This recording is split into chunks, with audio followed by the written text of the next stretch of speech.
ಅಲ್ಲಿ ದೂರದಲ್ಲಿ ಕಾಣೋಂಥದ್ದು ಹಂಪಿಯ ಆನೆಲಾಯದ ಹಿಂಭಾಗ. ಸಾಮಾನ್ಯವಾಗಿ ಪ್ರವಾಸಿಗರು ಅಲ್ಲಿಂದ ಹಾಗೆ ಹೊರಟೋಗ್ತಾರೆ. ಆದರೆ ಇಲ್ಲಿ ನೋಡಿ, ಇಲ್ಲೆಲ್ಲ ಎಷ್ಟೊಂದು ಸ್ಮಾರಕಗಳು. ಇದು ನೋಡ್ತಿದ್ದೀರಲ್ಲ ನೀವು,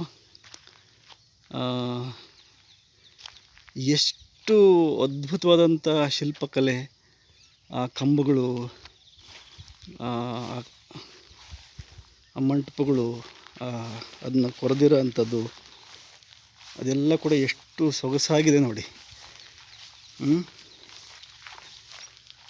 ಇದು ಯಾವಾಗ ಇದೆಲ್ಲನೂ ಕೂಡ ಸರಿ ಹೋಗುತ್ತೆ ಅಂತ ನನ್ನೊಂದು ದೊಡ್ಡ ಪ್ರಶ್ನೆ. ಪ್ರವಾಸಿಗರು ಇಲ್ಲಿಗೆ ಬರೋದಿಲ್ಲ ಒಂದು, ಆದರೆ ಇಲಾಖೆಗಳಾದರೂ ಇಲ್ಲಿ ನೋಡಿ, ಈ ಕಂಬ ನೋಡಿ ಹೇಗಿದೆ ಇದರ ಚಿತ್ರಕಲೆ. ಇದನ್ನು ಕೆತ್ತಿರೋಂಥದ್ದು ನೋಡಿ, ಈ ಕಂಬ ನೋಡಿ, ಈ ಕಂಬದಲ್ಲಿರೋಂಥದ್ದು ನೋಡಿ. ಒಂದು ಕಂಬ ವ್ಯತ್ಯಾಸ. ಒಂದು ಕಂಬ ಇದ್ದಂಗೆ ಇನ್ನೊಂದಿಲ್ಲ. ಇಲ್ಲಿ ನೋಡಿ ಹೆಂಗಿದೆ, ಇಲ್ಲಿ ನೋಡಿ ಎಷ್ಟು ಸೊಗಸಾಗಿದೆ ನೋಡಿ ಆ ಕೆತ್ತನೆಗಳು. ಎಷ್ಟು ಬೇಜಾರಾಗ್ತದೆ.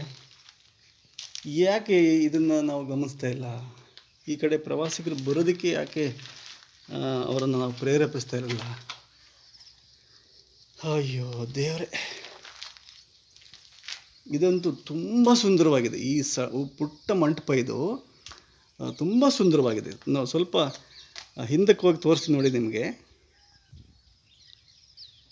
ನೋಡಿ ಹೇಗೆ ಪುಟ್ಟದು, ಅಂದರೆ ನೆಲಕ್ಕಿಂತಲೂ ಕೆಳಗಿದೆ. ಆ ಕಾಲದಲ್ಲಿ ಬಹುಶಃ ಅಷ್ಟೇ ಇತ್ತು ಅನಿಸುತ್ತೆ. ಆಮೇಲೆ ಮಣ್ಣು ತುಂಬಿ ಈ ಥರ ಮೇಲ್ಭಾಗದಲ್ಲಿ ಗಾರೆ.